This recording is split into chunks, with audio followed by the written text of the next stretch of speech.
Hello, welcome to TVC News Update. We're staying with the news from the nation's capital, where the Supreme Court earlier today ordered that the old naira note must remain in circulation until December the 31st, 2023. The Apex Court ordered the Central Bank of Nigeria to allow both old naira notes and the new notes to circulate side by side until the end of the year. Judiciary correspondent Celestina Area has details. The Supreme Court has invalidated all directives issued by President Muhammadu Buhari in respect to the naira redesign and circulation on the grounds that they are illegal and an abuse of executive powers. The Apex Court took a swipe at President Buhari for disobeying its interim order of 8 February to the effect that the old naira is allowed to be in circulation. Justice Emmanuel Alguem held that the president exhibited and took the disobedience to the highest peak with his broadcast on February 16, in which he allowed only 200 naira notes alone. The court held that the president acted ultra-vires by his glaring failure to consult with the National Council of States, the Federal Executive Council, and the National Economic Council, before directing the Central Bank of Nigeria to unlawfully introduce the new naira notes.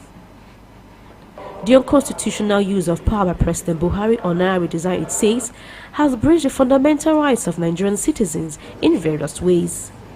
The Apex Court said such use of power by President Muhammadu Buhari is not permitted under democracy and in a plural society like the Nigerian nation.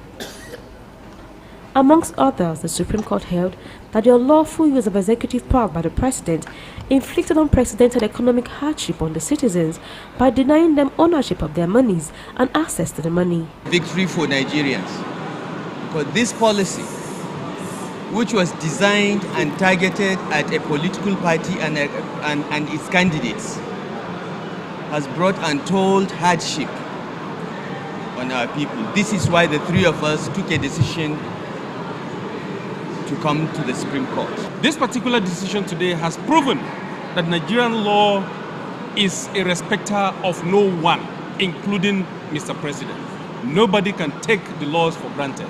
Many people have been challenging us that because we have huge amount of money that we put in our houses, that's why we come to court. But you know it is not true, because like myself, I challenge EFCC that they should go to any of my property and boggle it and take any money that they have seen in my houses. The Supreme Court in its findings dismissed a preliminary objection raised by the nation, Bayelsa State and Edo State. The court held that the president cannot unilaterally make such decisions without consulting with his cabinet. The court also found out that the disobedience of President Muhammadu Buhari is a sign of dictatorship. Celestina Area, TVC News, Abuja.